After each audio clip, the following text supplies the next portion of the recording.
guys, my name's Jason with Mount Baker Mining and Metals.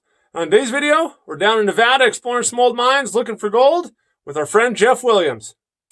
Hey, here he comes. Here I come on the run with a booger on the bug. There's the man. Whoa, that's not how I hold on to this thing. How you doing? Who is this now coming down the ladder? Oh, well, I'm the master miner. You guys heard my claim. Get out here, claim number. Oh. Wasn't that fun? We made it, Jeff. We're down, well, not all the way. Not all the way. We're down at the first level. You still got a couple levels to get to the bottom. Yeah. Next level is another 100 feet. That's the serious workings. Oh, but this is a fun part right here. This'll do. Yeah, are you having fun? Oh, yeah. Yeah, you're right at home in here. That's right. Well, thanks for inviting us down. Oh, you bet, you bet. Looking forward to getting some gold today. Yeah. Then run it through the mill and see what we got. There we go. Oh, I tell you what, how hard would it have been for them to blast out that back a little bit more so I can get my backpack down here? I know. Another foot would have done wonders, Exactly. I hate that. You're going, especially coming up, and you got a full load of ore. Oh, yeah. And I'm stuck. Yeah, getting hung on everything. You got to get out into the middle of the shaft and then kind of walk up the rails. Yeah. A lot of fun. So, did you meet the rest of the crew? Max and Christopher? Who we got here? We got Max. There's Max. Scruffy man. There's Christopher. Christopher. We're going mining today, boys. Oh yeah. Heck Yeah, right on. Good job. You see the date on the timber right there? 1976. 76. Yeah. There we go. Yeah, they were in here high grading.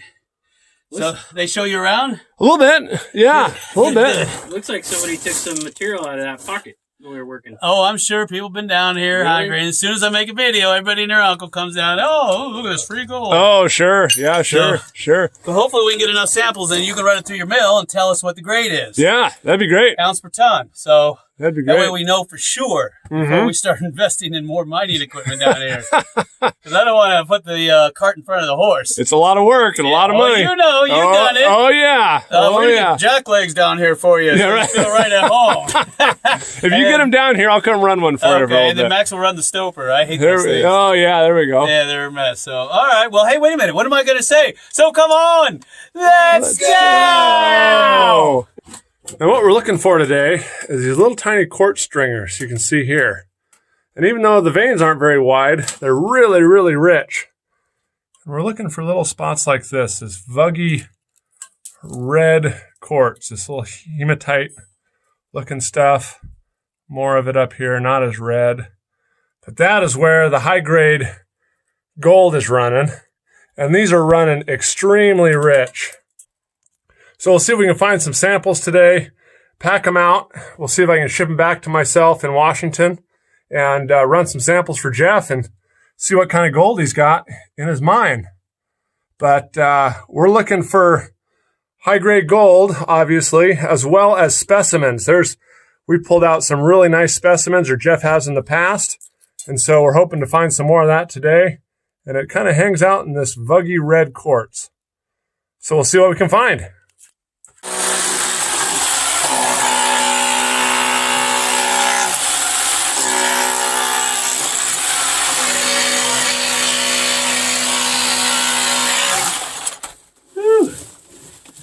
I'll tell you what, who needs a gym? Just be a gold miner.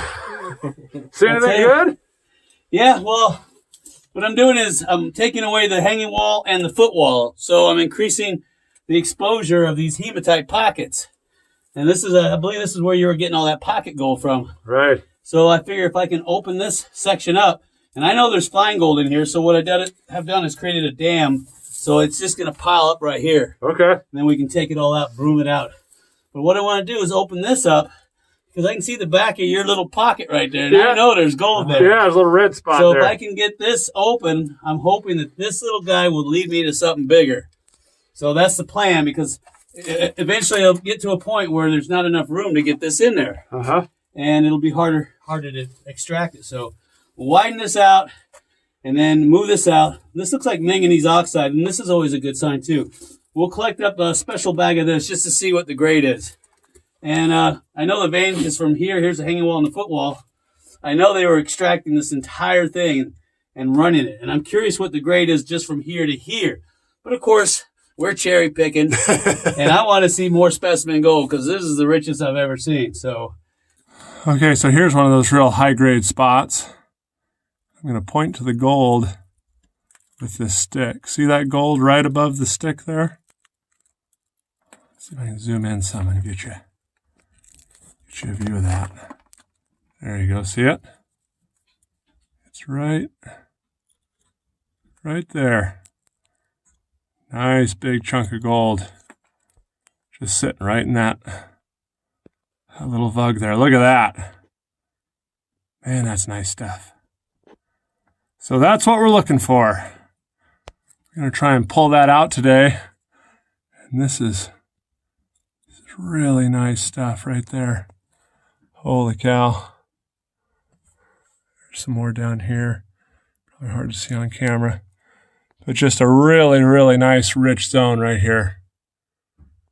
So I just wiggled that little piece with my finger and it came out in my hand there. But nice, nice little piece of crystalline gold. It's about the size of maybe half a rice grain. Ooh, beauty.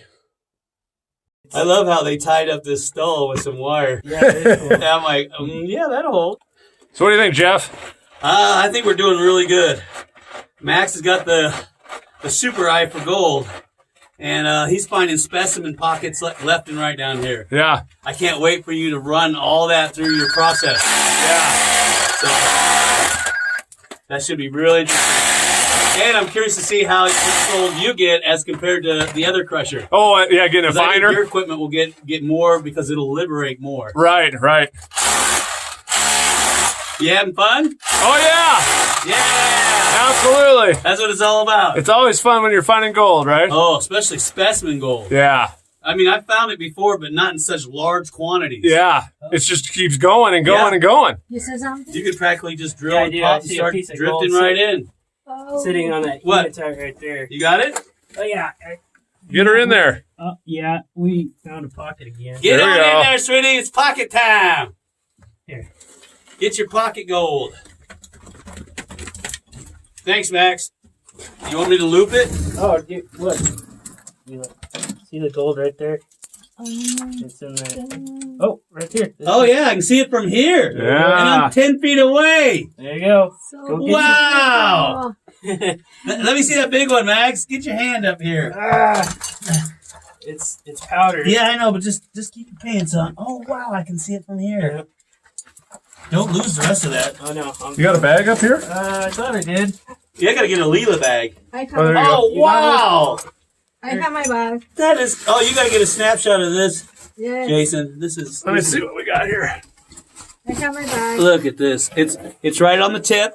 So I can get it in focus here. Oh, here, I put it. There. Now you're back on it. I want you to get some. Yeah. Nice. Ooh, that's the stuff. There Yeah. you go, sweetie. You got your own bag? Because I'll get you one, huh? Yay! Yay! Here's a specie for you right here, sweetie. I came prepared. Yeah. I came for the gold, but I stayed for the entertainment. I'm going to steal that one. Wow, he's so pretty. Okay. All dendritic looking. A miner at work over here. Yeah. Where's your bag? Throw it in the bag. I got little fine particles Yeah, in the boil zone. in the boils. Not a super specie yet, but it's in there. It's in there, yeah. And I bet that super specimen is in that hole. That's good right there. It's been producing enough water.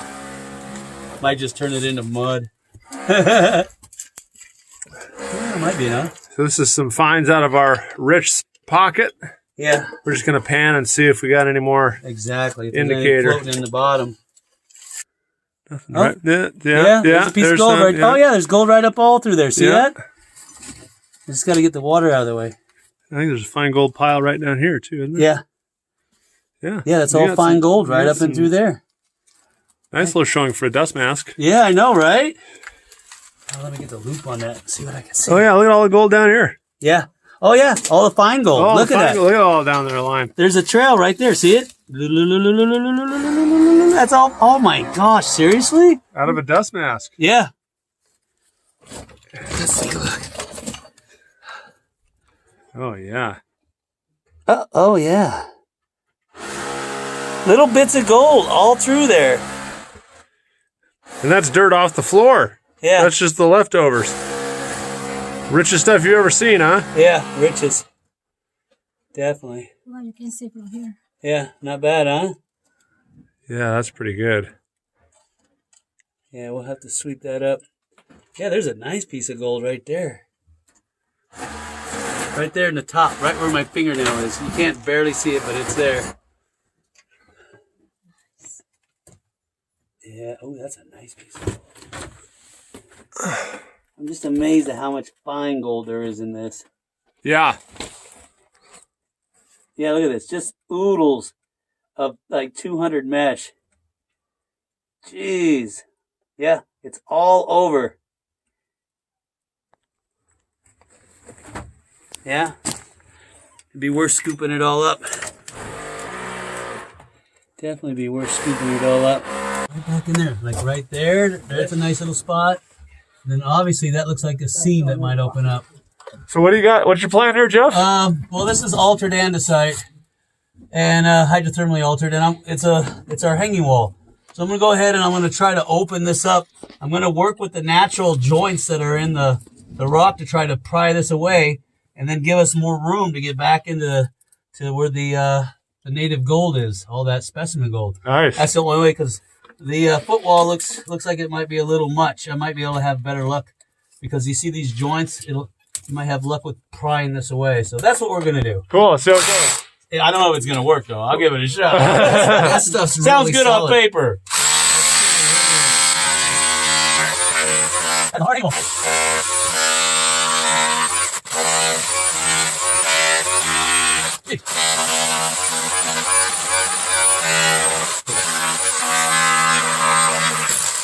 Yeah, that was a good one. Yeah.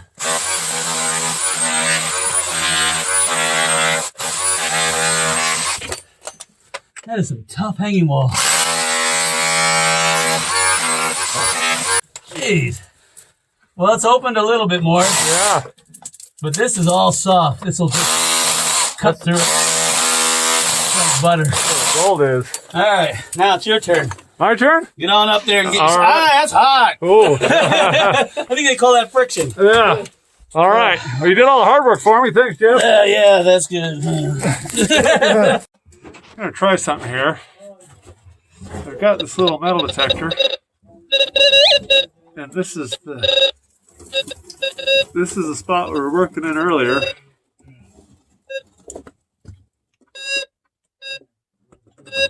I'm getting a little hit on this wall here. There's another one up here somewhere.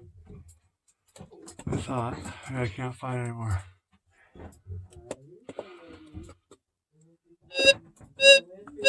See that? Let's see if I can get in there with a hammer drill again. That's the pocket we were working. Let's see if I can get another good hit out of there. Well, I've been in here with a hammer drill a little bit. Right up there. It's a nice piece of gold. There you go, see it? Right there. Yeah, I'm going to get out of here and then I'll... So I'm working this little pocket. Seems to have a lot of gold in it. So I'm getting it collected up.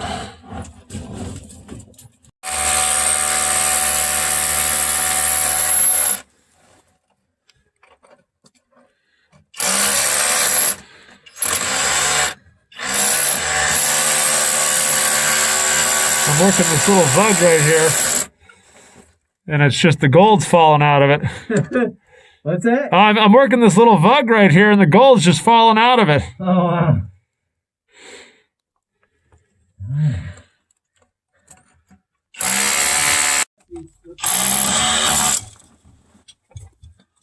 Okay.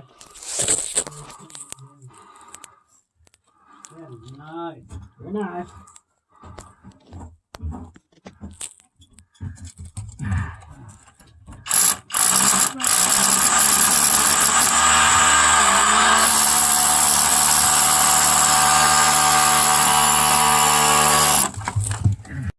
You want us to? Jeff, what do you think? It's our last day. We're about to climb up the ladder of doom here. Oh, jeez. How you feeling? How do you think the couple days went? It went really, really good. We got some serious specimen gold, more gold than I've seen ever come out of a small little fissure. Yeah. Just loaded where it's just falling out. Yeah.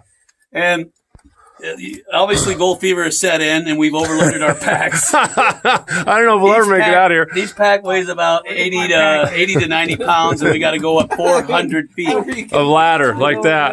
All the way up. 80-degree dip. Yeah. Yeah. So, yeah, I'm curious. So, for you viewers out there, I know you're sitting at home going, this looks like fun. Trust me, when you're down here and you have an overloaded pack full of gold ore and you're being driven by the gold fever, you get about 3/4 up and your mind changes real quick. You're like, I don't really need these rocks. Yeah, what's an ounce of gold really worth? Yeah. Jimmy? So, we'll get video when we get out the top when we're sitting at the truck. How's that sound? Yeah, that sounds good. If we make it that far. Yeah, so we're going to have to do this in steps because there's no way we can do a full run. It'll kill us. Yeah. What about you guys? How about you, Max and Chris? What do you think? We're about to find out. It's going to be brutal. Yeah. It's definitely going to be brutal. My backpack feels like it's about. Look at this. Look at this. Yeah, oh, man. Well, you won't even fit up there. I'm already up there. It's like I'm already carrying extra weight. Baby in the front, baby in the back. Yeah. What do you guys think of the last couple days? Oh, it's unbelievable. Awesome. Oh, man. it's just been unbelievable. I'm so glad that everybody had a chance to come out and we got time to spend together. And Max found the mother lode down here. The mother lode. Yeah. Yeah. And you got to come out too, Jason. I thought that was so cool. Oh yeah, this has been totally awesome. I mean, I hope we can do this again in the future. I mean, I really enjoy doing this. I really do. Yeah. No, this has been a real pleasure. I appreciate you having me out. Oh, you bet. Showing me your mine. You're such a cool guy, and I love having you. And I can't wait to see what your grade comes out when you run this through the mill and then have it assayed. Yeah, no, I'm looking forward to it. So, we get lots of gold. gold. We have to get the rocks out first. We got to get them out. We got to get them out 400 feet first. Yeah, so we'll see you guys at the top. All right. Okay, I'm on the ladder here. Almost to the level. But we eventually got to go all the way up there, which is about another 250 or 275 feet. There's a light. Here's looking down. There's those guys down there. That's where I came from. Yep. Oh, almost. All right. So I'm almost there to the level, and then we'll keep going to the top. All right, this is Max, and he's got his little crusher roller combination. Max, tell us a little bit about what you got here. That's an RT46 made by Keen. Sorry, it's not one of yours, but Oh no, that's all right. We'll work up to that. There you go. Quite full industrial, but it's definitely fun and way awesome for what we're doing. You know, it's a good field unit. I didn't roll it out on its little wheels because doing 80 mile an hour, I don't know if it'll do it, but Right. But, Keep it on a trailer. we're gonna run some Jeff's secret gold mine ore through it and see if it's worth anything. You know? Cool. I'm sure it might be. You got your stuff here in this little white bag? Yes, let's check that out. So let's pour it in a bucket. So yeah, we're looking for gold in this quartz and hematite and barite, I think, and yeah, I mean we were seeing some pieces, so I know there's gonna be a good flash in the pan for everybody. Cool. Well, yeah, we'll get her fired up here and see what we can get. All right.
Make sure you stratify.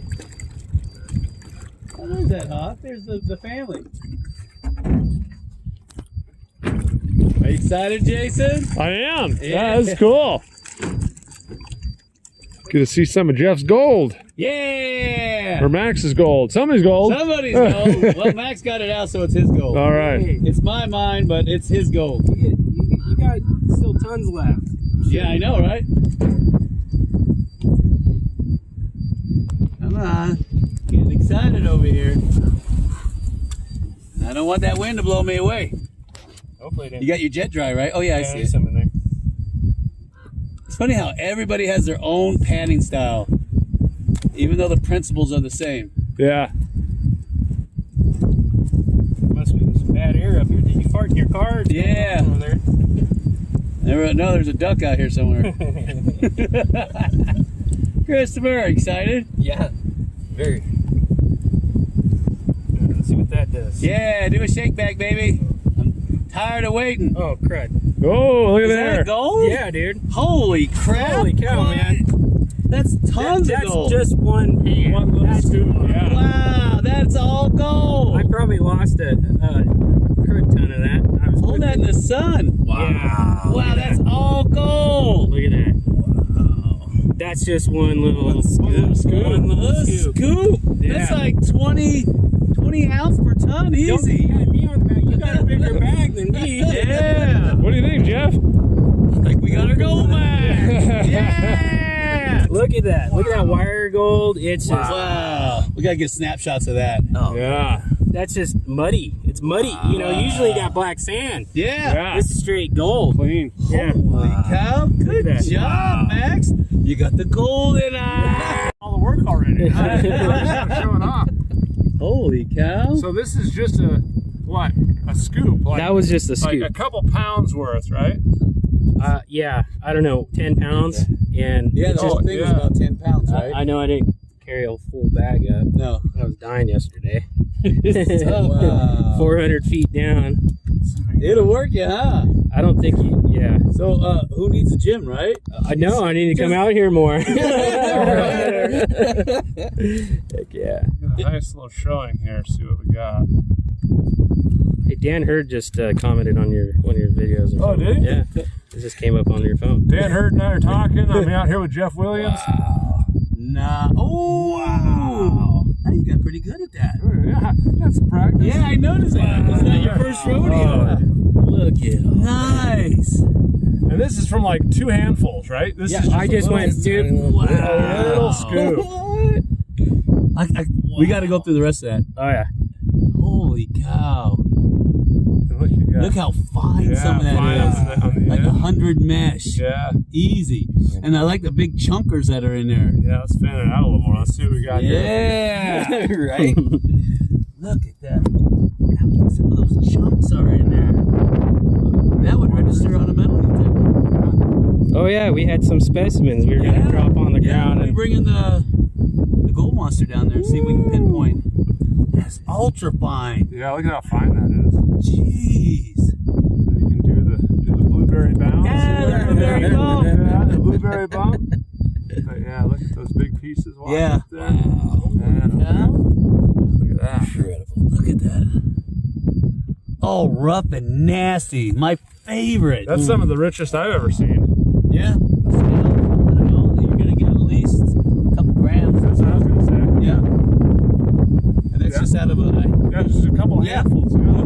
Oh, that's it. Right, who's panning more? Ooh, I want to pan some. all right, let's get the Yeah. expert out.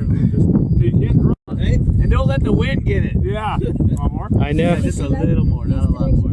Okay, yeah. You're right. I know, right? Water in there? Jeff, you need more water? There's some right behind you. Yeah, actually a little. Nice. Don't watch. Yeah.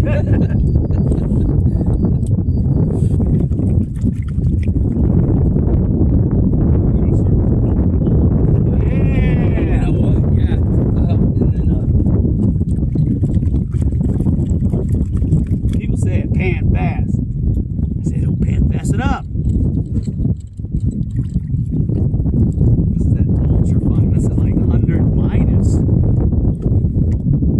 No wonder they were doing cyanide and stuff. Yeah. You know. Well, cyanide won't work on any big gold, only Yeah. ultra fine stuff. Yeah. So they'll usually take, look at that. Look at that. It just rocked it forward and it was all gold in the back. See all the gold down there in the trough? A lot of gold. And I know you're keeping this tub too. I am. I'm gonna go through it. Yeah, really. Wow. Really thorough when I get home. Look at it, it's just sitting on the top. Yeah. Hold on, let me pan this back for you. Look at that. Oh my god. I don't know. Let's concentrate that for you. I think you're gonna have to give the drift line a break. I know, right? Look at that. That's all gold. All load gold from a couple handfuls. Yeah. That's incredibly rich. Jeez. That's the richest I've ever seen. That's beautiful. I think you can make something out of that, like a ring. Yeah. That's what I'm trying to go for. Yeah, you can make yourself a... Oh, I get it. Somebody's wedding proposing. I hear wedding bells for Max. Yeah, make yourself a ring. Get That's enough what I'm gold. trying to do. Heck yeah. Maybe this trip. Not bad. There. Is that nice? Man, that is nice. I mean, just for doing, even though it's high grade still, just a couple handfuls. I'm gonna take a picture. Yeah. Oh, yeah, you got to get some close up to that. Look at that. Yeah. I didn't clean it as well as you did. But shake it down, get a little bit of spread on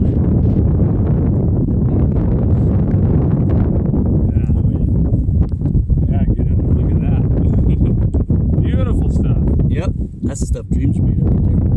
And you still got some in the bottom of the pan that I slop down. I get excited, so I get sloppy. I do. I know. You went through your tub. I went through my panning tub and pulled out 5 grams. I wanted to give a special thanks to Jeff Williams here for inviting me down. This was an awesome trip. I'm glad you came out. We got tons and tons of gold. Our plan now is we're going to ship some samples back to me at my property up in Bellingham, Washington. I'm going to run it through my mill, do some sampling for him, figure out how much gold he's got in his stuff. I'm super excited because I just received our 4 boxes that Jeff Williams sent back up to us from our collab we did a couple weeks ago with him down in his super, super high-grade gold mine down in Nevada. We have 1 bag out of the 4 that Jeff and I took a representative sample across the vein in a spot that's kind of run-of-mine ore for him in this property. Jeff wanted to know how much gold could be recovered both via assay and gravity recovery from that sample. So we're going to take that bag of ore, I'm going to crush it down, I'm going to pan some out, figure out how much gold I can recover by panning and gravity, and then I'm going to do another sample where we assay it and figure out how much, if you just melt it all and collect all the gold into a button, how much you can collect. And then we can analyze those 2 for the amount recovery you can get with each. Okay, opened our first box here, and look at what he wrote on there. Rich specimen. Nice. Love it. So we'll pull this one out. I'm going to do something here too, I noticed. We'll set that aside. I've got a little dust down here in the bottom. So we'll get that in the pan, and we'll see if we can pan anything out of that dust. See if anything snuck through this bag.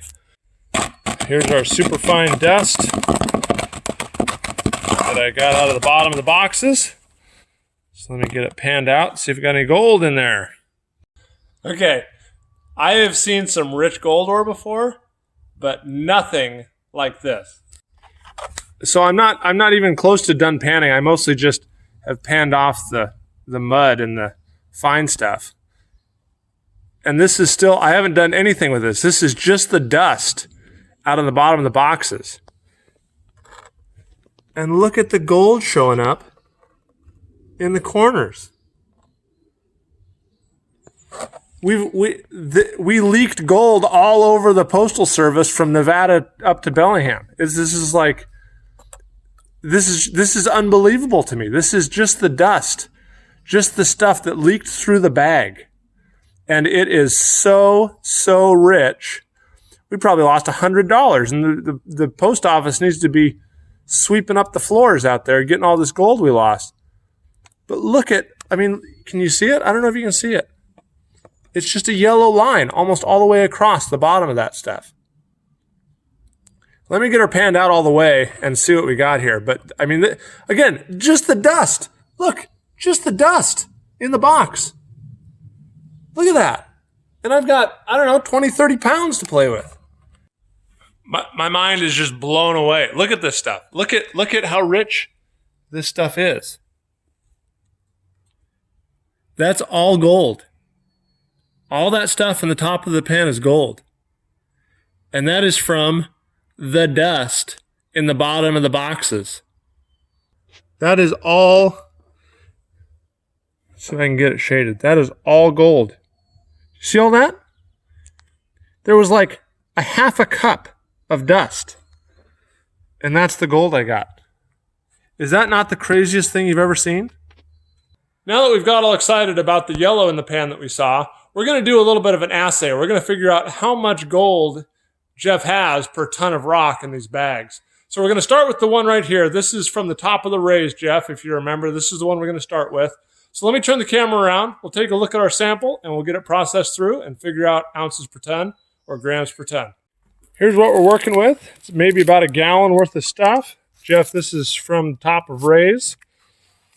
So the first thing I'm going to do, it's already pretty small, but I'm going to resurrect this old crusher here. Kind of got it lashed together. But how this works is I feed the material down through here. This plate is stationary, and this plate turns, and the stuff stays in there until it comes out this little slot between them, and it'll fall down into my patented ore sample catcher garbage can lid.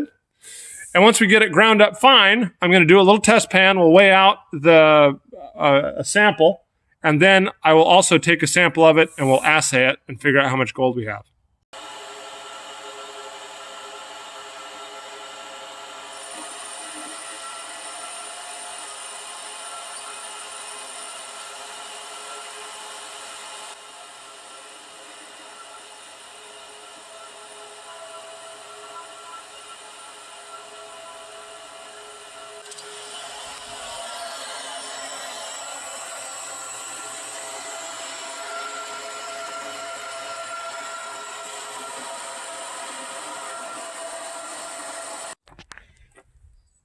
And now a lot of you may be asking yourselves, why is he using this old piece of junk when he's got all these fancy hammer mills and shaker tables and all this other stuff? And the reason is I can get this thing clean, 100% clean, no contamination. We can wipe all this down and make it so there's no contamination between our samples. And when you're running small batches like this, maybe 10, 15 pounds, you want to make sure there's no contamination between your samples, especially when one of your samples or some of your samples are really, really rich, like we have with some of these specimen bags that we got. So I'm going to get all this wiped down and cleaned out real good. Here's the stuff from the raise. And so now I'm going to weigh out a little bit. I'm going to get it all mixed up, powdered, get it all mixed up, and get a pan of it. And we'll see what a pan looks like. I'm going to measure out a certain amount of material. I'm going to pan it, and then I'm going to take another sample, and we'll melt it down and assay it. And that'll give us a pretty good idea of how much gold per ton is in this stuff. All right, now we're going to get a little technical. Here's our sample. I'm going to measure out 1 kilogram on our scale here. Here's our material, right at 1 kilogram. So now I'm going to very, very carefully pan this out. I'm going to pan this down to concentrates. I'm going to suck out all the free gold I can find. And I'm going to melt it down into a bead. And that's going to tell us how much free gold is in this ore at this grind size. I'm going to do a sieve analysis on this and figure out the amount of material we have that passes each screen. And that'll give us a pretty good idea of the amount of gold that we can recover by gravity methods at this grind size. Now after I'm done with all this, I'll smelt a sample, and that'll tell us the total amount of gold per ton in the ore. And I want to make sure that you understand those are two different things. The amount of gold that you can gravity recover at a certain grind size may be way different than the amount of gold that's in the ore altogether that's smeltable. We're getting down to the very last of it here. And this is a pretty interesting ore because it's so clean. There's a little bit of sulfides in there, it looks like. That little black stuff. But I mean, that's hardly any for typical hard rock ore. Most of the veins will have more than that in there. And this again is a little bit more typical of a standard hard rock ore where it's not just all gold like the first band. So let me get this swirled around here a little bit. All right, there's our little bit of gold there.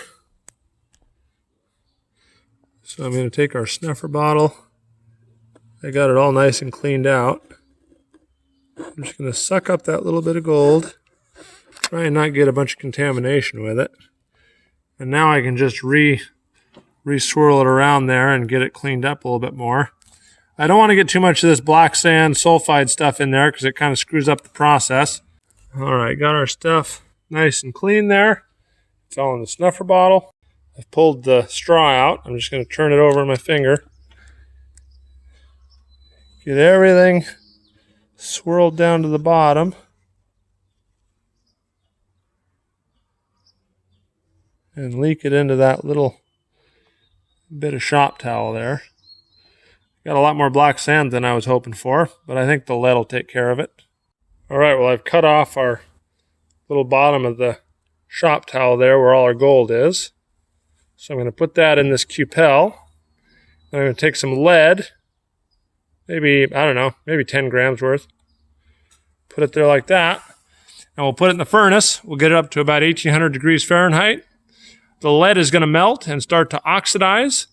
The oxides are going to be carried off into this cupel and absorbed. And all the gold and silver and other precious metals, if any, are going to not oxidize and stay in a little bead. And as the lead oxidizes away, it's going to carry any other base metals with it, leaving a little tiny button of just the precious metals right in the bottom there. When we pull that out and cool it down, we can weigh that. Because we use 1 kilogram of ground ore, we can multiply that bead by 1,000, and that'll tell us how much gold ounces per ton or grams per ton we have. Okay, let's see if I can do all this with one hand. So I like to preheat my crucibles. Now I can pick up our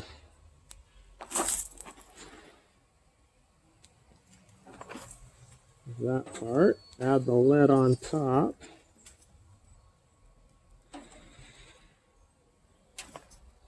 There we go. Now we'll let that cook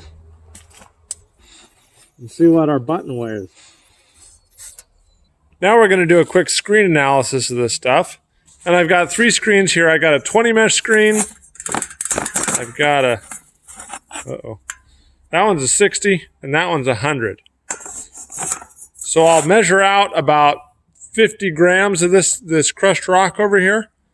And we'll screen it through these screens and we'll measure the weight of each sample that sits on top of the screen. And that'll give us a sieve analysis of how fine we ground it. Well, we're doing 100. So we'll do a 100 gram sample. Yeah, I gotta do all of it. And so you just get the screen stacked like that. And then you just shake them. And so almost everything went through a 20 mesh.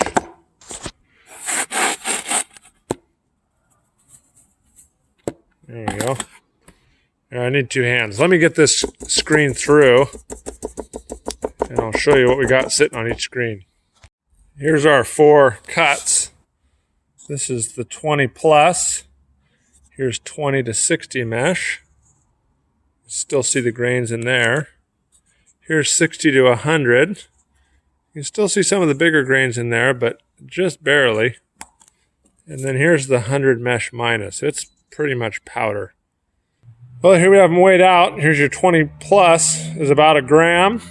Also, this is percentage since we did 100 grams. So 47 grams or 47%, 20 to 60, 21%, 60 to 100, and 31% minus 100. So that's the sieve analysis results. And that'll tell us kind of how much gold we recovered at this grind size. So if there's a significant amount more gold when we assay the raw material, we will know that there's a lot of gold still tied up in these particles. But if, for example, we get almost the same amount of gold from the panning assay versus the smelting assay, we'll know that we pretty much get all the gold liberated at this grind size.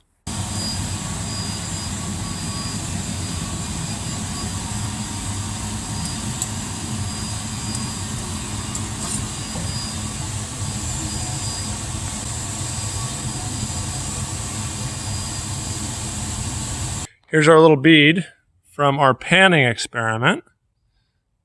Let me see if I can get this guy out of there. There we go. We'll get it weighed here. 0.022. And here's the beauty of the metric system. So we did 1 kilogram to get 1 metric ton. You multiply that number by 1,000. So you move that decimal spot over 3 places.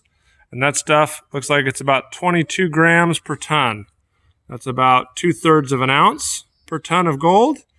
And judging by the color, it might be hard to tell on the camera, but it's definitely gold colored, but it's not that super shiny yellow gold. Oh, I get my finger out of the way. So I'm probably thinking that's somewhere in the 80% range or so.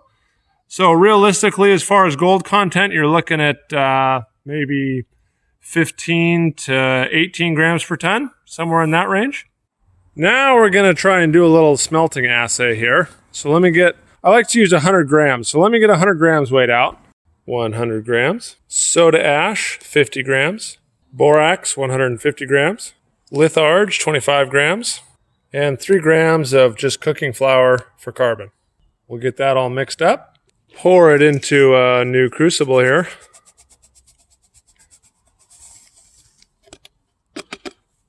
And now we'll put it in a furnace.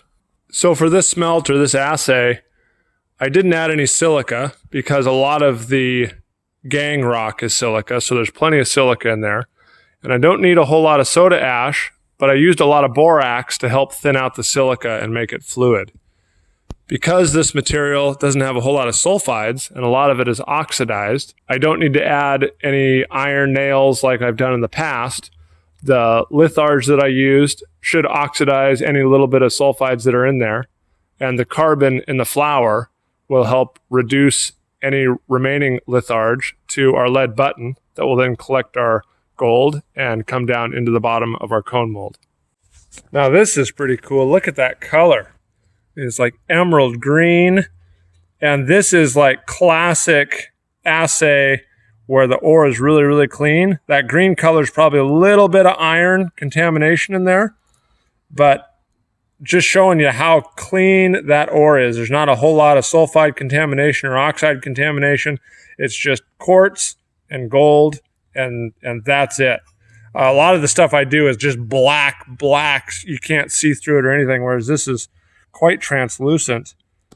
Here we go. Oh man, that is just, look at that. That is just classic. There's our lead button. The slag, you can see through it.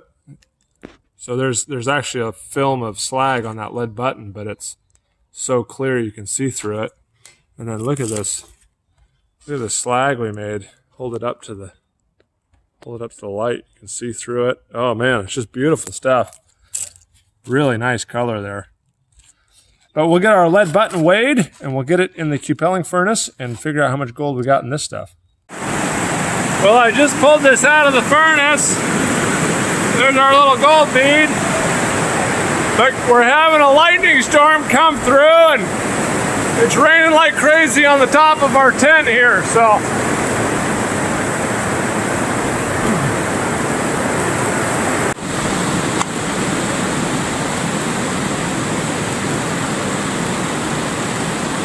So a couple things I want to point out here before we get too much farther.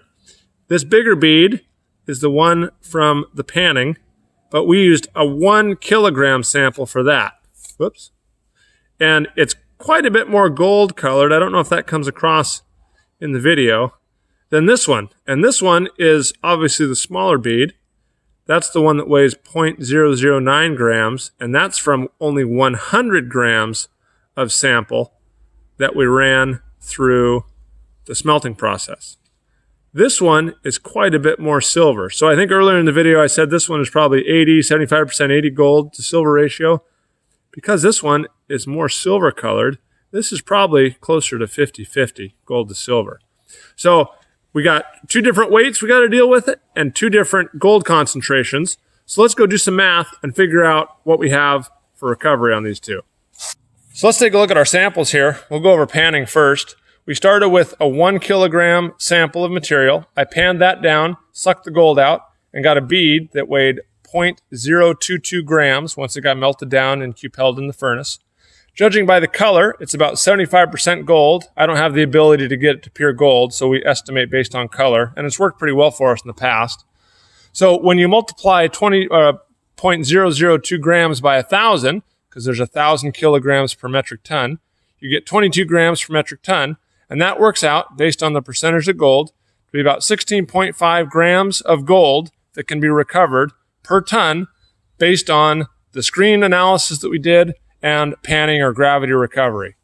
Now, smelting is a little bit different story. Smelting, we did 100 grams, got a bead that weighed 0.009 grams, and based on the color, we're estimating it at about 50% gold by weight. Because we only did 100 grams, we got to multiply this by 10,000, which gives us 90 grams per ton. But because it's only 50% gold, we end up with 45 grams per ton of gold, or about 1.5 ounces per ton. We're going to be processing JeffWilliams' super rich sample bags that he sent up from Nevada on a collab that we did here a few weeks ago.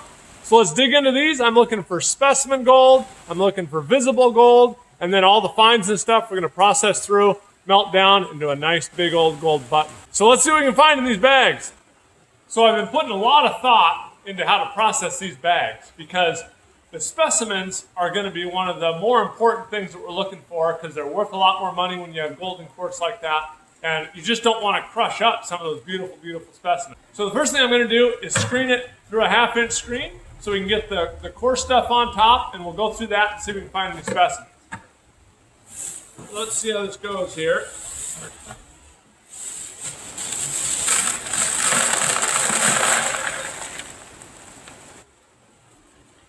I want to make sure I get all that dust, because there's gold in that dust too.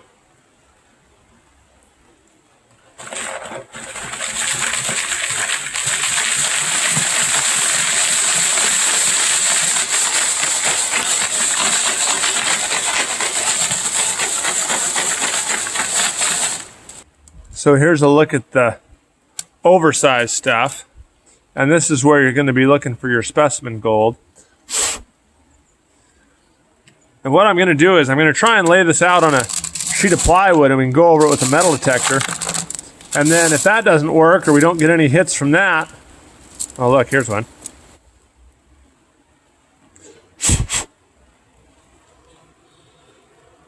See that right there? It's all gold sitting down in that little pocket. So it's working. But let me get this stuff screened.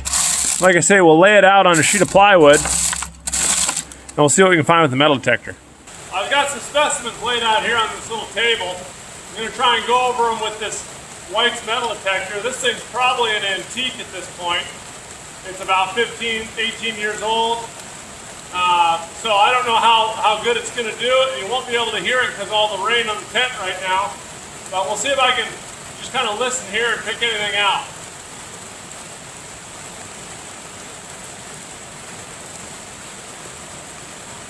So yeah, I can actually hear a very, very faint signal from some of these.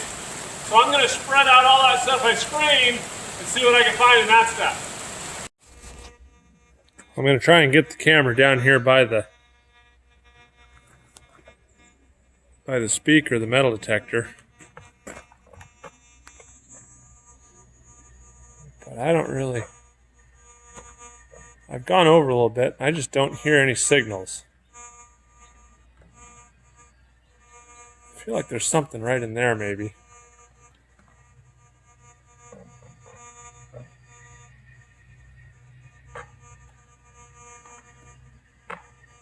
There's nothing screaming at me. So what I'm going to do now is I'm going to take this stuff and wash it in a little bit of water, get it wet, and then I'll just hand pick through it and see what I got. So I wanted to try and show you up close here some of the specimens I've been finding. There's gold, there's a big old chunk hanging off. There's some gold, there's a nice piece. This one's got some nice pieces in it. More gold, gold. So we're getting some pretty darn nice specimen pieces out of this stuff from JeffWilliams. And there's a piece that actually fell off sitting there on the pan that I found. So nice specimen stuff. I got our stuff all wet here, and I'm going to put the samples with gold in here and the rest in here that we can crush up later. But you can see the difference here when they're all wet. You can see them a whole lot better.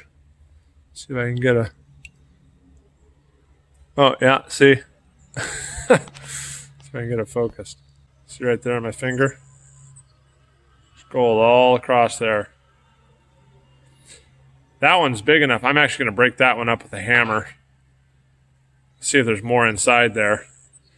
But I'm just going to go through this whole bucket here, and if I find something really good, I'll let you know. Well, I went through most of our bucket, and I really didn't find much. There was a few here that had a little bit of gold. There we go. Down in there.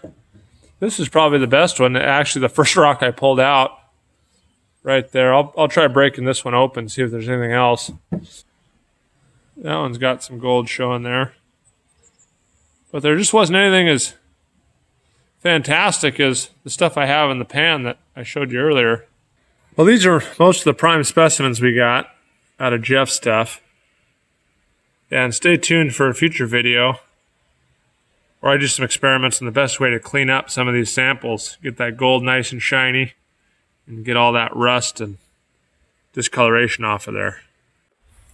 We're going to take our samples here. I'm going to mix them together so the wet stuff goes in with the dry stuff, and hopefully that helps us kind of dry it all out. We're going to crush it down to about a 1/4 inch minus through a jaw crusher, so then we can put it through a little grinder and get it all pulverized.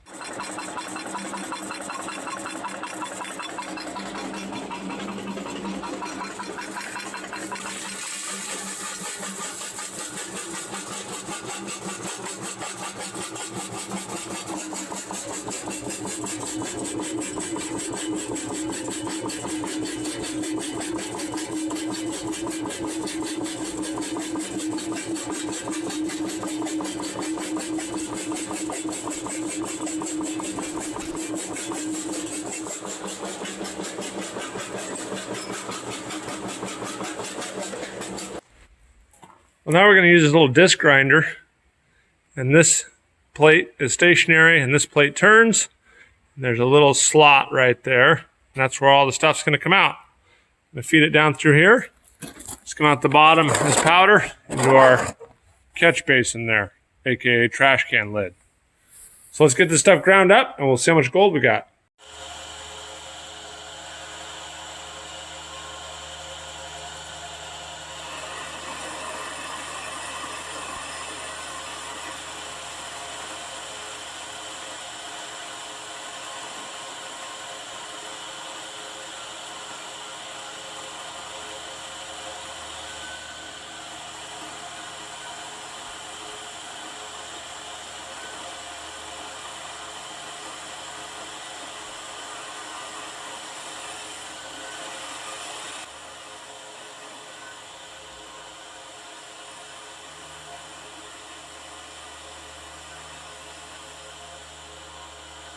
Man, I'm glad that's over with.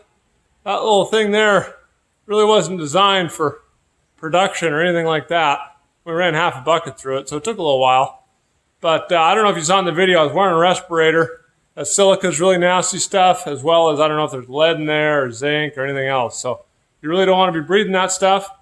And here's the stuff that came through that little crusher. It came out really nice. I think what I'm going to do is do a little test pan. And then there's enough here where I'm just going to go run it on our shaker table. Or I'm just going to take, I don't know, there's a full handful. And let's do another one. Well, a smaller one. There we go. I'll pan that out and see what we got in there. The rest will run on the shaker table. All right, well, here is our pan of the 2 handfuls there, 1.5 handfuls. And look at that.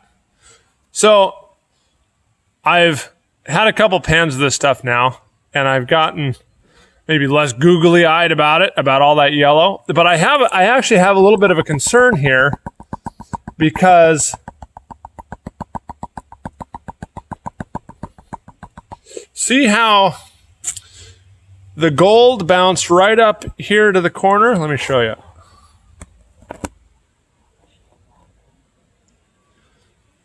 So there's all our metallic gold pieces right up there in the corner. There's probably some down in here as well. But I have a concern that this is not actually gold. It looks like gold. It's dense, but I don't think it's as dense as gold. There's a little bit of orange stuff in there mixed. And so, don't get me wrong, this is still an extremely rich little 1.5 handfuls. But I think we might actually have another mineral here that's yellow and very dense. And what I'm going to try and do is, I've got a little microscope. So let's see if I can get the microscope set up. And we can look at this stuff down here and this stuff up here and see if we can tell the difference. The other thing I'm going to do is, while we're running the rest on the shaker table, I'm going to get this in the furnace in a Cupel and figure out, you know, this should be, I don't know, lots. But let's Cupel this down and see if most of this goes away and we're left with a smaller bead. But there's no doubt that a lot of that stuff up there is gold. A little bit white in color. It's not super, super yellow, so it probably has some silver in with it. But let me figure out what we got here. Let's look at the microscope. Now I've got it kind of mixed up, and gosh, it's really hard to tell the difference. There's some of that metallic gold here, and then the yellow stuff all around it. There's 2 minerals I'm thinking this might be. There's a tungsten mineral that's called scheelite that is very, very dense, and it's hard to tell the difference when you pan it. And there's some other lead sulfides, or I'm sorry, lead oxides that are yellow and very dense. Interesting. Well, we're looking down the microscope, and there's those 3 or 4 big blobs of gold. There's a huge one off to the right. And then all that other stuff isn't gold. It's some sort of other mineral. Uh-oh, where'd you go? There we go. It's some sort of other mineral that's obviously quite dense and yellow, but it's not gold. So that is very interesting. We got fooled, Jeff. I thought all that yellow in the pan was gold. Man, I've seen a lot of gold too, and that's really hard to distinguish. Scheelite is kind of one of the ones that is really hard to distinguish because it's so dense and it's yellow like that. But man, oh man, I got fooled. We still got gold, so that's good. But let's get this sucked out and put in the furnace and see what we got. Because now I'm quite sure that not all that yellow in the pan is gold. So what I'm going to do is I'm going to take a snuffer bottle, and I'm just going to suck as much of this stuff out of here as I can. Everything that's yellow is going. I don't know what it is, but I'm going to suck it all up, and we're going to Cupel it all down to Just pure precious metals. So this has worked really well for me in the past. I've got all our stuff down in the snuffer bottle there. And so I want to get it out and dry it out for the cupel. So I take the straw out of the snuffer bottle. I turn it over, get all the good stuff down the bottom, and then just leak it down into a pile in this shop towel. Man, look at it all. Man, I wish all that was gold. So look at that. I mean, even here, that looks just like a pile of gold to me. Little black sand in there, but that looks like a bunch of gold. That'd be like a 1/4 of an ounce. But I'll keep working all this stuff down.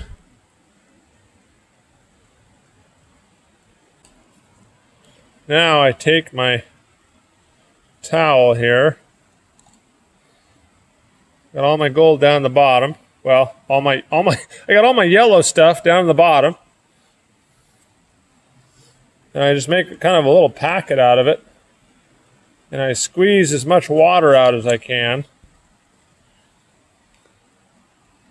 And just get it as dry as possible. I just take my scissors. I cut off all the extra. And there's our little packet I'm going to put in the furnace with the cupel and a little bit of lead, and it'll get refined down to gold and silver. Okay, what do we got here? We got our cupel heating up there. I'm going to add our little gold packet. Add in some lead with that. 1, 2. We'll let that get up to temperature and we'll check on it a little bit. Well, now I'm going to take all of our panning tailings, all of the dust we made with our little crusher. I'm going to get it all wet. I'm going to mix it together, stir it with a paint stirrer so it's all gets moistened, wettened, and we'll run it on our shaker table to get the gold and all that yellow stuff out.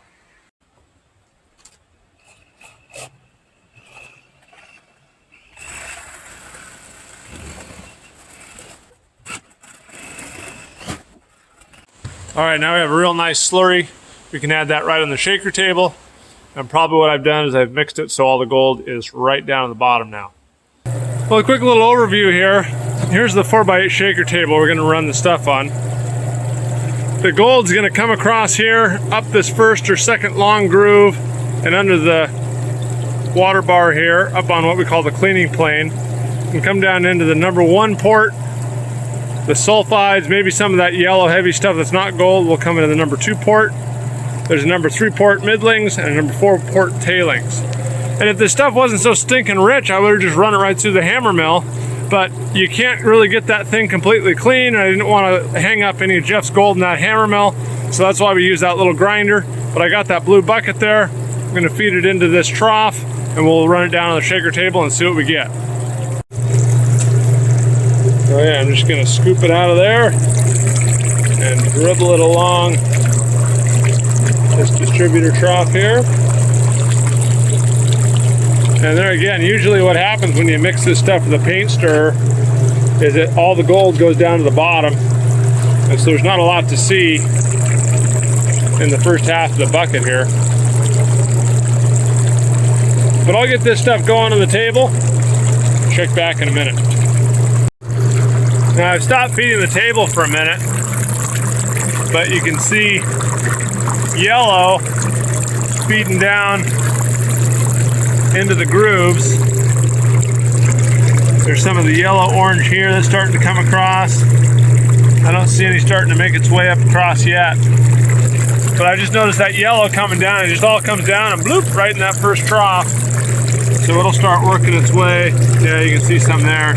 It's just working its way across. And that'll be a pretty nice showing. Hopefully a lot of it's gold.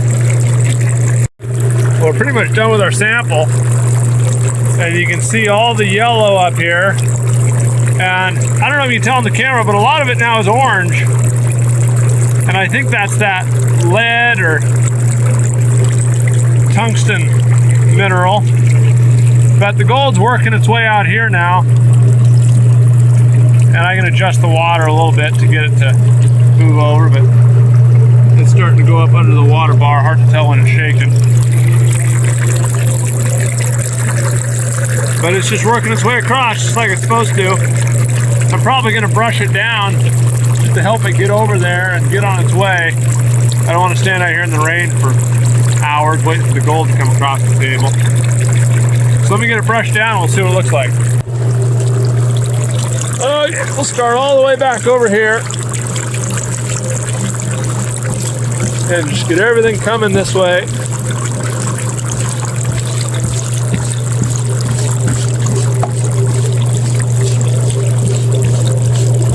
And there you go, you can start to see all that stuff separate out here, hopefully once it gets up onto the cleaning plane. Let's get it all up here and see what it looks like.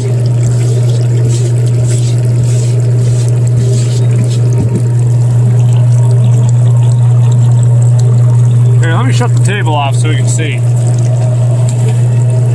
Okay, we'll get a real good look at this stuff now. There's a lot of gold right at the leading edge here. And then the stuff behind it's a little bit orange. But kind of give you a zoom out picture of what we got. Lots of gold up here at the leading edge. Working our way down, you can start to see the flakes now. Individual. And they're just working their way right down into the number one. A few bigger pebbles and stuff at the bottom of the bucket.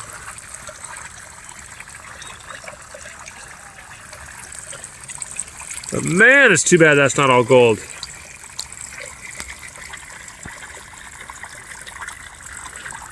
You can kind of see it there. It looks like just incredibly fine gold.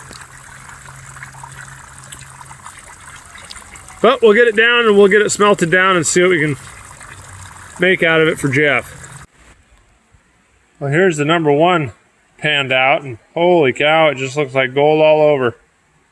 There's some bigger pieces up here in the corner of the pan, or the crease of the pan. Well, I'm a little bit at a loss of what to do with this stuff. I don't really know what that yellow stuff is. We got lots of gold in here I want to recover. So I say, when in doubt, let's smelt it down. All right, well, I've never really done this before. So let's see how this goes. What am I doing here? I don't know what I'm doing. Let's see if I can wash this.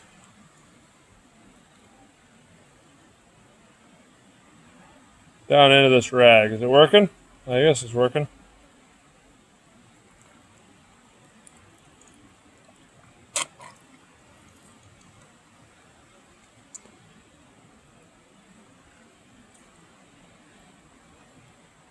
Okay, kind of like what we did with the earlier stuff. I'm just going to get in a shop towel like that, get the water out of it, and then figure out what to do with it.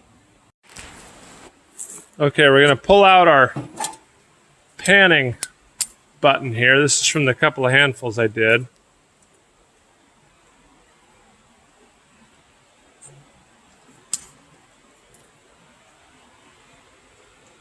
Nice button. But that's from the 1.5 handfuls. We'll see if we can watch it blick over. There we go. Nice little blick there. So let that cool down and we'll get it weighed. Here's our really nice looking little gold bead from the 1.5 handfuls we panned.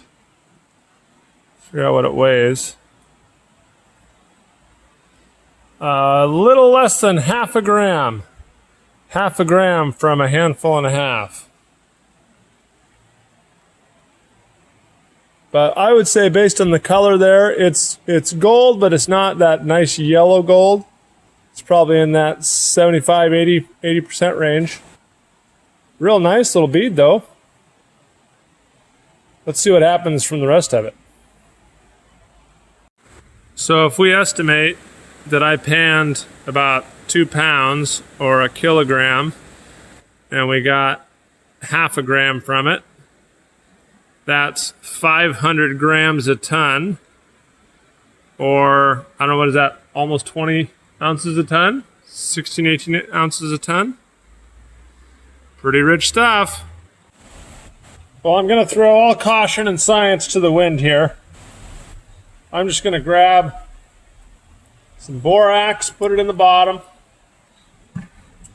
I'm going to take our, our ball here,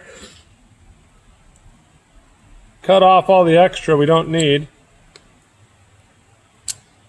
Problem is it's still pretty wet. But get all that out of there. That's just going to burn up. You've got, let's see what it looks like in there. There it is. So I'm going to dump that in this crucible. Oh, maybe I'll do this. I'll dump a little bit in, put some more borax in. I'll kind of mix it as I go here.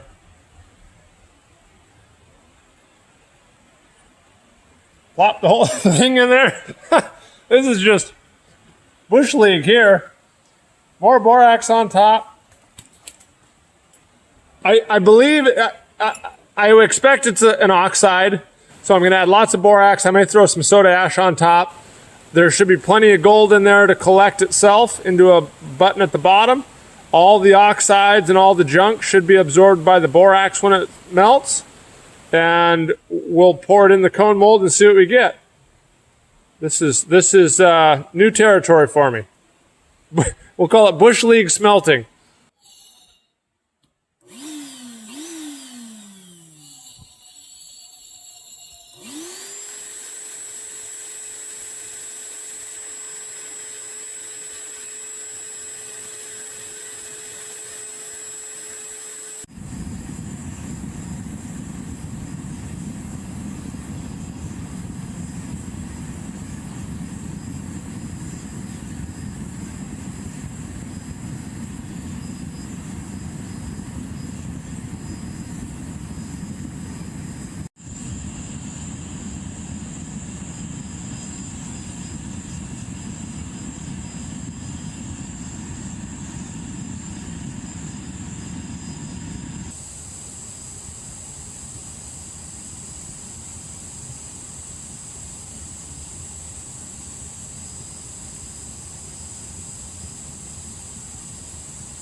All right, well, let's see what we have here.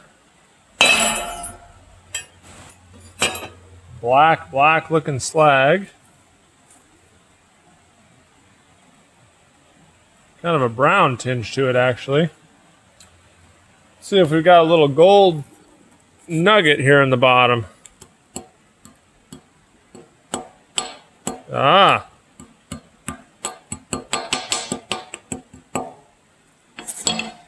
That is lead,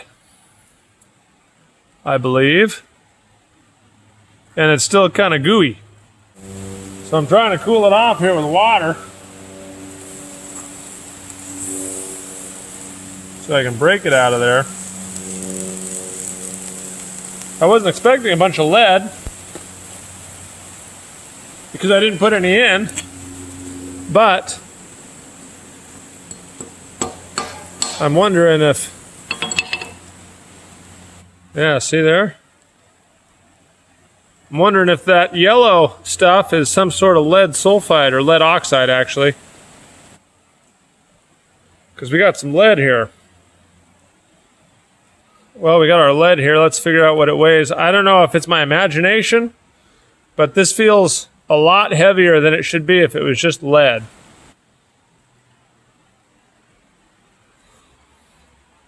$16.5 grams. So I'm going to add our lead bead right to the Cupeling. I'm not going to add any extra lead. And we'll check on it and see. We'll see what it looks like here in a couple minutes, and if I need to add any lead, I can do so, but I think there's plenty of lead in that button. The lead has just started to oxidize, and the oxides are molten now. It's hard to get a good shot of it. It looks like raindrops on the surface. So the lead's being absorbed into the cupel and will just leave gold. Okay, let's see what we got here.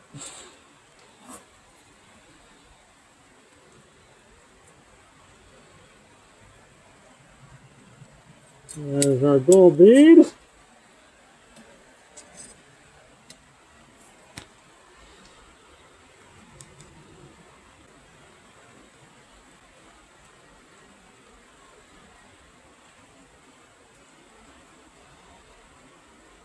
There's our nice little gold button from the stuff that I ground up, ran on the shaker table. I forgot to get the weight on camera, but that stuff weighed 32 pounds altogether. Cool it off. Whoop. But there she be, still a little bit hot, ow. And it's not that super yellow color, it's definitely got some silver in it. But let's see what we got for a weight.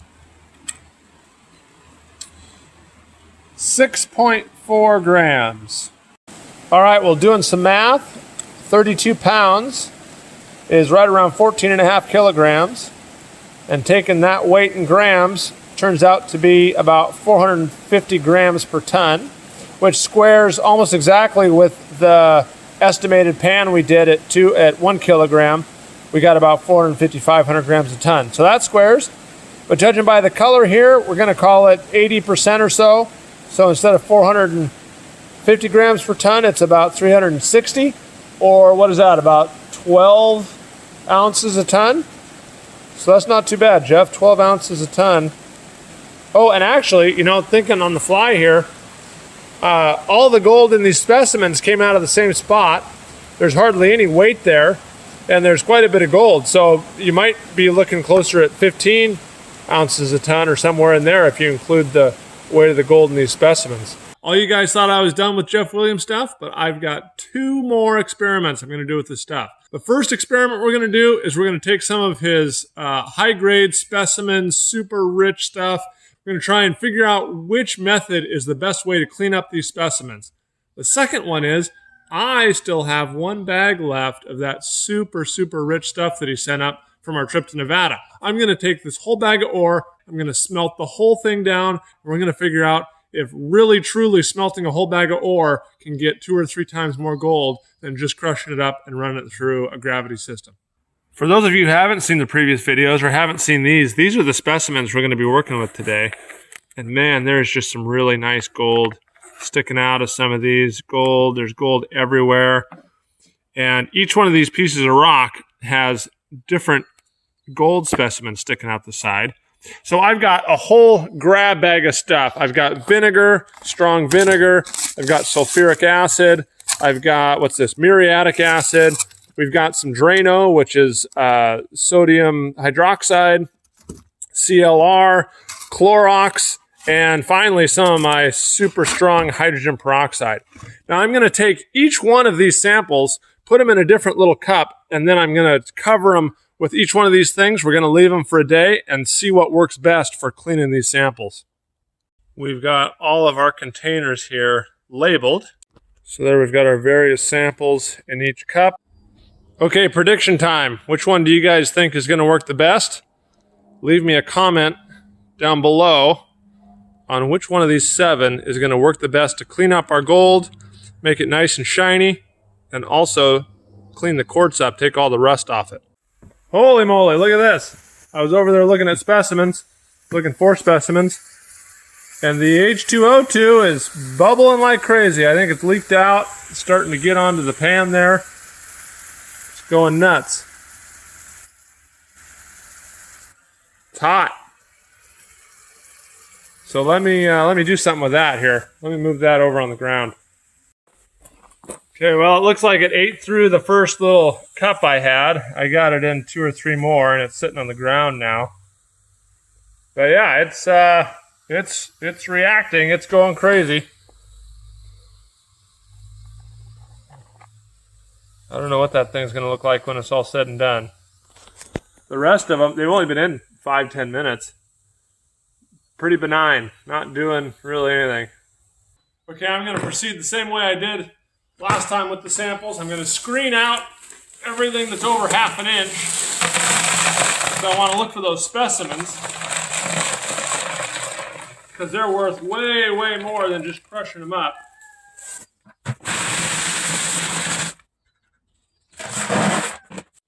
There's our 1/2 inch minus.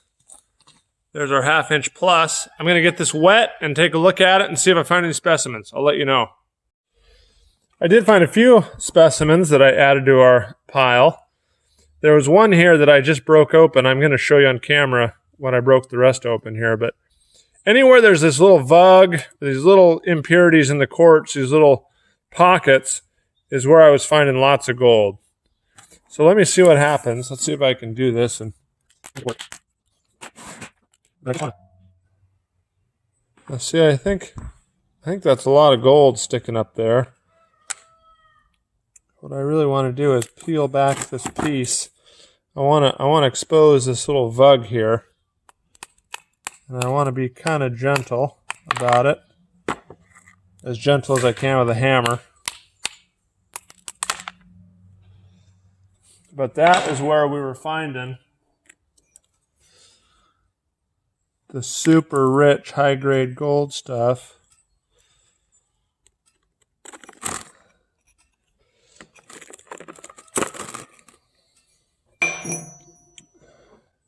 Yeah, see?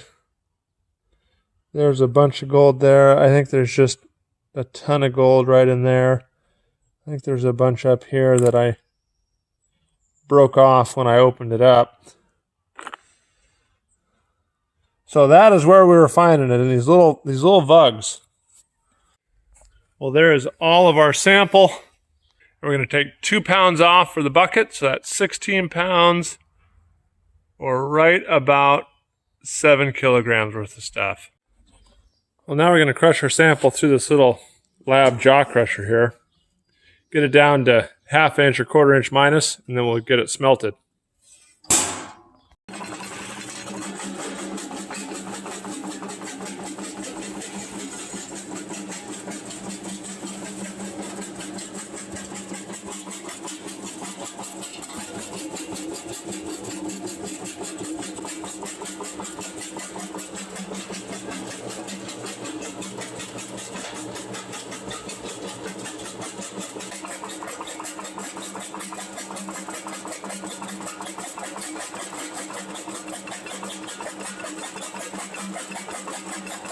All right, there's our stuff crushed down to about 1/4 inch minus. Now we'll mix up some flux with it, put it in the crucible, and we'll fire it.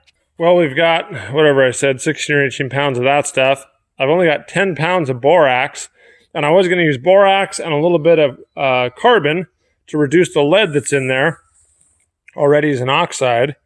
But I don't know if I have enough borax, so I may need to go to the store and get some more borax. So let's see how this goes. Awkward. Oh, actually, that didn't work too bad. Here's what we got. I'll give it a little stir around and see what it looks like. Well, I just remade my furnace here. This has a number 40 crucible in it, and it's nothing more than kale wool wrapped in a cylinder. Here's the crucible inside. Here's a look down from the top. Got a couple layers of fire brick down there. I started using cement as kind of a liner for the bottom of the furnace. It helps to soak up any little bit of spill or boil over that you have, and it also makes it so it doesn't stick to the fire brick so bad when you put it back in. So we've got our stuff mixed up here. Well, I almost forgot, but I caught myself. I've added a bunch of sawdust in here for carbon. Hopefully that'll work to reduce that lead oxide. That'll act as a collector metal for the gold. and it'll collect down at the bottom of our crucible. We'll get it in this number 40 crucible and see how full we are. I only want to bring it up to about 2/3. I don't want to bring it up too much and have it boil all over this new furnace.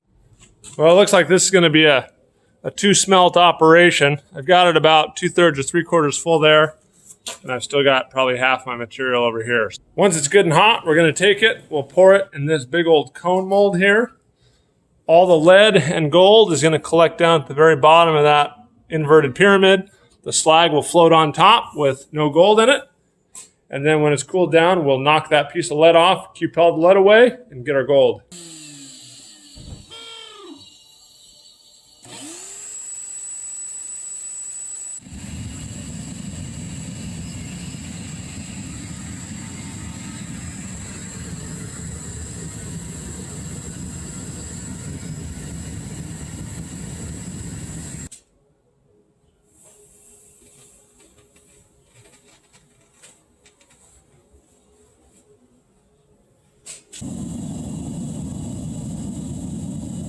Well, my first batch is still in the furnace. It's not going so well. It's got some big chunks in there that I can feel when I stir it with the iron rod. So I took the stuff, the second batch, and I crushed it down through our little disc mill. So it's, you know, fine to coarse sand. It should melt quite a bit better in the flux.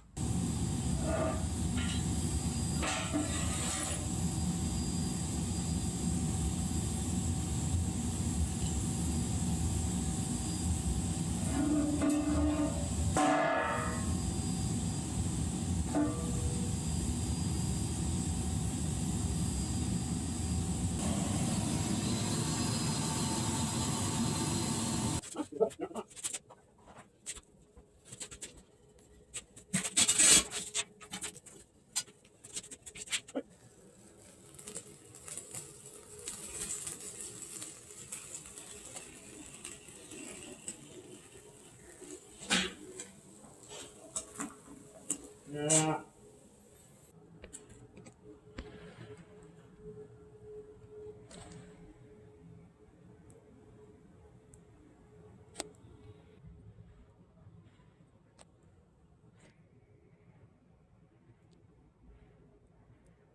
Here's all our samples from yesterday. It's been 24 hours. We got some different colors going on. But let's get them out, washed off, and see what they turned out like. All right, let's see if I can work around the camera here and grab these things. Here's our first one. This is the one in the bleach. That came out okay. So there's the bleach. Here's the CLR one. You got a little bit of gold down here. Nice little chunk up there. Still a lot of rust on this one. Red rust, rusty color. There's a little more gold down there, it looks like. There's some gold over there. This is a pretty good sample. But it's not cleaned up very well. So I don't think CLR is going to be our best one. There's muriatic. That shined up pretty nice. Took off a lot of the rust. There's still a little bit there, but you got little pieces of gold down here. Those chunks sticking up are nice and gold colored now. So muriatic didn't do too bad. Sulfuric is next. There's a nice piece of gold there. Lots of little pieces down in here too. This one might be the best so far. Sulfuric took off a lot of the rusty red color. A lot of the gold is now real shiny in comparison to what it was. You can see a lot of it now. This one is 30% vinegar, and that is a really nice specimen. They cleaned it up some. You can see there's some gold back over here. But man, that is a really nice piece of gold sticking up there. But I don't think that's the best one. We got Drano. This is an interesting one because it's a strong base. All the other ones we've used so far are acids. Yeah, I cleaned it up pretty nice, actually. The gold is much more visible now, I think. Boy, another really nice specimen. That's a big hunk of gold stuck on that quartz. But the Drano actually did pretty good considering it's a strong base. So that didn't do too bad. Still a little bit of red pockets here and there. But there is the hydrogen peroxide. Cleaned it up pretty good. You can see the gold, nice and shiny there. Some more gold back here on the backside. So that didn't do too bad. I think the winner, though, probably the winner is going to be either the sulfuric acid, which is in my right hand, or the muriatic acid, which is in my left hand. Those two came the cleanest. So what are some of your guys' favorite techniques for cleaning up your gold specimens? I've been trying different acids and bases. If you guys have a surefire way to clean this stuff up, leave me a comment below. I'd like to hear about it so that we can all figure out what the best way to clean up these gold specimens is. Well, here's a quick little update. I've got the muriatic one here, and that actually has turned a little bit green. So that's not good. We don't want green stuff on our samples. I really think out of all 7 of these, the sulfuric did the best job. Well, here's the results from our very first pour. And this is kind of textbook way not to do it. 2 things. When I tipped over the cone mold, the lead wasn't quite solidified. So I got a little cone at the bottom, and then there was a bunch of molten lead that ran all over the place. But I needed to do that because I had that other pour coming right away, and I needed to get the cone mold cleaned out. So that isn't ideal. But look at this stuff. This is the stuff that had the 1/4-inch pieces in it. And that is absolutely not what you want. You want all that dissolved. You want it to look like this, where it's just black, clean slag. There you go. Now you can see it. But just black slag, nothing like this. All these pieces are little pieces of quartz and silica and rock that didn't get dissolved in our slag. So, and then look here, there's pieces of lead in there. There's little bits, so it didn't all collect down at the bottom. See, there's some more, a big pocket of lead. So we got to redo this one. This one did not come out right. So I'm going to take this stuff, get it crushed back down, and I got another little smelting experiment I'm going to do with this stuff just to try something different and see if it works. But yeah, I would call this pretty much a failure at this point. Here's our second pour that I ground up a lot finer. And this looked a lot better when we poured it. So I have higher hopes that this came out better than our first one. And it's been all night, so this is cooled down. There should be a lead button at the bottom. So let's get it flipped over and see what we have.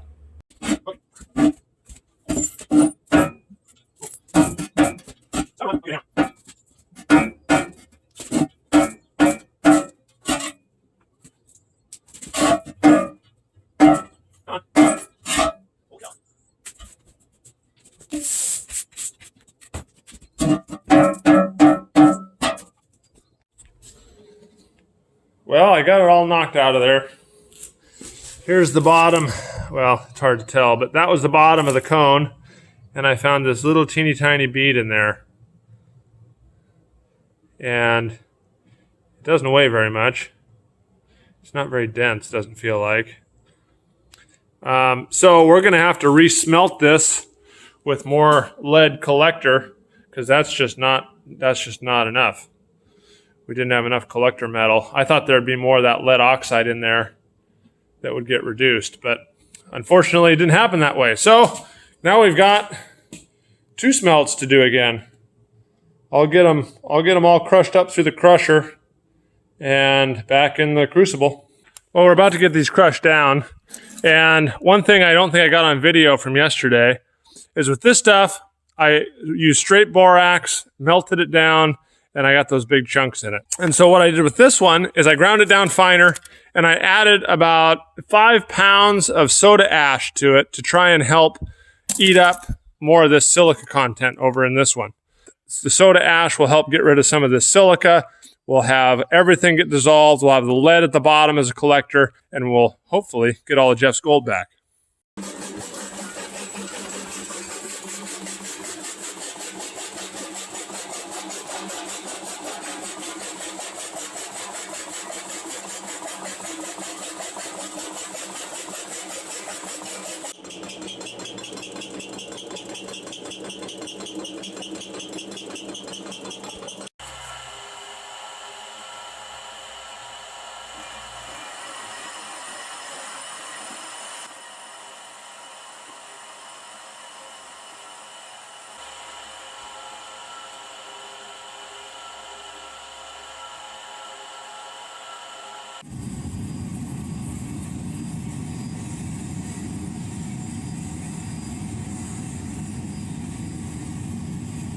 Now, a lot of people have left comments on some of my past videos where I'm doing experiments like this. You know, it's not worth it. It's just not worth it to do it this way. It's not economically feasible. And you're right. I am not doing this to find the most economical way to get the gold out of this stuff. I'm most interested in the experiments, in the learning process, figuring out what works, what doesn't. I mean, clearly I've made some mistakes on this one. And so that's one of the important parts for me about making these videos is if anyone out there sees something that I'm doing that you think there's a better way to do it, let me know. Leave me a comment down below, because one of my goals in this whole thing is to get the knowledge out there so that people who are trying this stuff learn from my mistakes, learn what works, what doesn't, and so we can all just be better at smelting in general and gold recovery. Well, we're all cooled down. It's the next day, so we're gonna tip this over, see what's in there.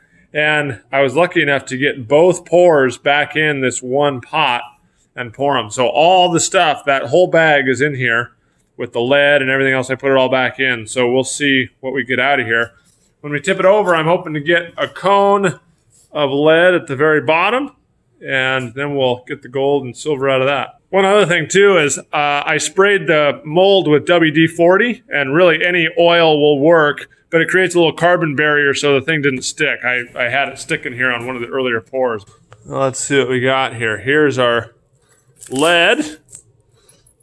So that all came down to the bottom real nice. This stuff is really sharp, but our slag is nice and glassy. It's not full of rock bits or lead beads or anything. So that is what a smelt is supposed to look like. That's some nice looking slag right there. So let's go figure out how to get the gold and silver out of this part. Well, our lead pyramid here weighs just about 800 grams. So now I'm going to do a little experiment. I don't want to cupel all this away. That's just a ton of lead to get rid of. So now I'm going to do something and see if it works. I'm going to melt the lead down, pour it into water, and flake it and make a huge surface area. Re-smelt it down with a bunch of sodium or potassium nitrate and see if I can oxidize away a bunch of this lead, and we'll get down to maybe a couple hundred grams of lead, and that'll save us a lot of time and a lot of energy and stuff with the cupeling process. Holy cow, that really gained a lot of volume. Look at all that. My hope was I could put it back in this crucible here, but I think we've got more volume that'll fit. Maybe if I cram it in there. I don't know, we'll see. Maybe I do it in 2 sections.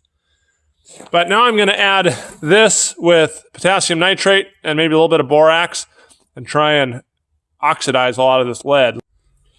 Well, we got our crucible here. I don't know if this is the smartest thing, but this is some of that potassium nitrate. I'm going to put a little bit of that on the bottom. The crucible's still pretty hot. Let's see what happens here. Anything happening? No, that looks pretty benign. So now let's take some of our lead.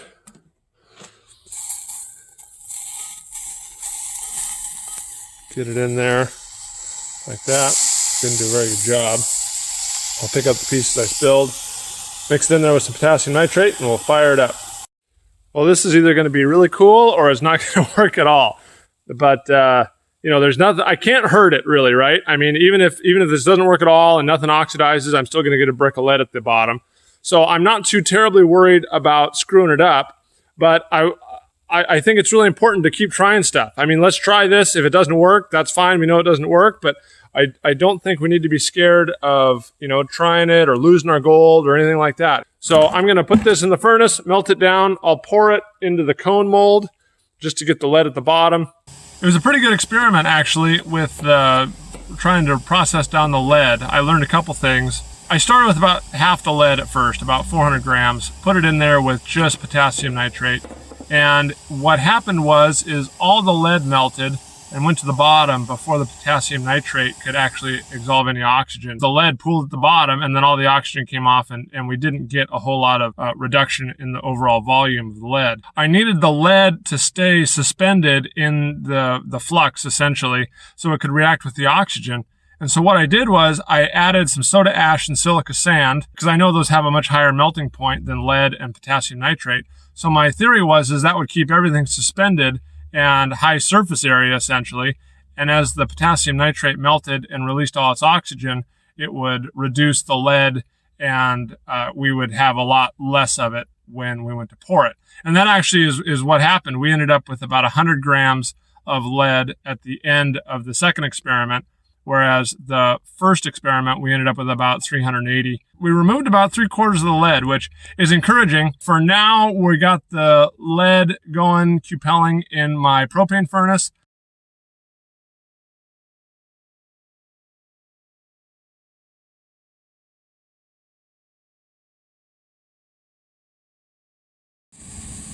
I have it a really strong oxygen-rich environment in there, so I don't have a whole lot of propane going in, and I've got the blower turned up all the way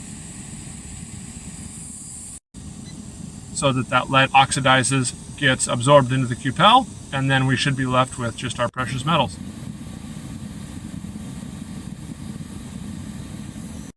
Well, they're both pretty much done cupeling in there, so I'm going to let them cool down in the furnace, and then I'll pull them out when they solidify.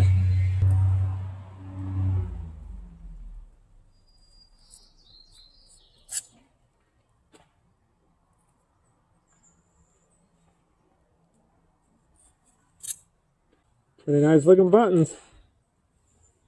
Let's get them cooled off and weighed. Nice. Here's our 2 beads. I checked, we had 7 kilograms worth of material. And 6.4, 6.5 grams. All right, guys, we'll go over a little bit of math here. We ended up with 6.45 grams out of 7 kilograms, or 0.007 metric tons. So when you divide those, we ended up with 920 grams per ton is what that assay is. At 66%, based on the color of those beads, 66% gold, figuring we got 610 grams per metric ton.